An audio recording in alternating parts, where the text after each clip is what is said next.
মুক্তি দিতে হয়।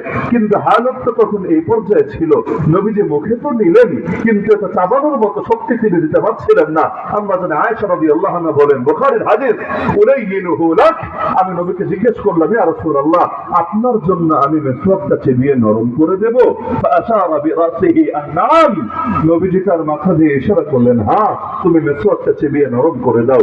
আম্মা জানে আয়েশা রাদিয়াল্লাহু তাআলা আনহা তিনি মেসওয়াকটা মুখের ভেতরে নিলেন, সেটাকে চিবিয়ে নরম করে দিলেন, এরপর নবীজির হাতে দিলেন। ওই অবস্থায় কোন প্রকার ধোয়াধুয়ি ছাড়া ওই অবস্থায় আল্লাহ রাসূল সাল্লাল্লাহু আলাইহি ওয়াসাল্লাম সেই মেসওয়াকটা নিজের মুখে নিয়ে নিজের দাঁতগুলোকে পরিষ্কার করলেন।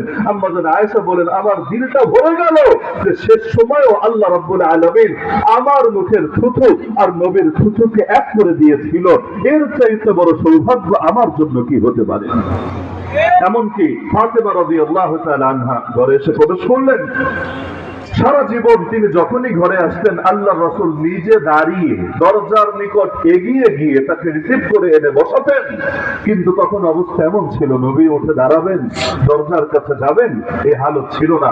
তিনি সেখানে শুয়েই বললেন, মারহাবান বিবনাতি, আমার কন্যাকে স্বাগতম, ওয়েলকাম তোমাকে, তুমি আসো আমার পাশে বসো। হাদিসে দুই রকম ইখতিলাফ আছে এখানে, যে ডান পাশে বসালেন নাকি বাম পাশে বসালেন। এজন্য বর্ণনাকারীও বলেন যে ফাআজলাসাহা আন ইয়ামিনিহি আও আন ইয়াসারিহি, নবীজি তাকে ডানে অথবা বামে বসালেন। বসানোর পরে নবীজি হালত দেখে ফাতেমা রাদিয়াল্লাহু আনহা চিৎকার করে উঠলেন, ওয়া কারবা আবা, আরে আমার বাবার কত কষ্ট হচ্ছে, আমার বাবার কত যন্ত্রণা হচ্ছে, আমার বাবা কত মুসিবতের মধ্যে আছে।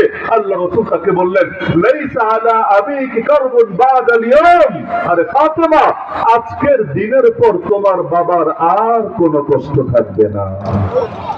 বলবেন, নবী কিভাবে বুঝলেন আজকের দিনের পর আর কোনো কষ্ট থাকবে না?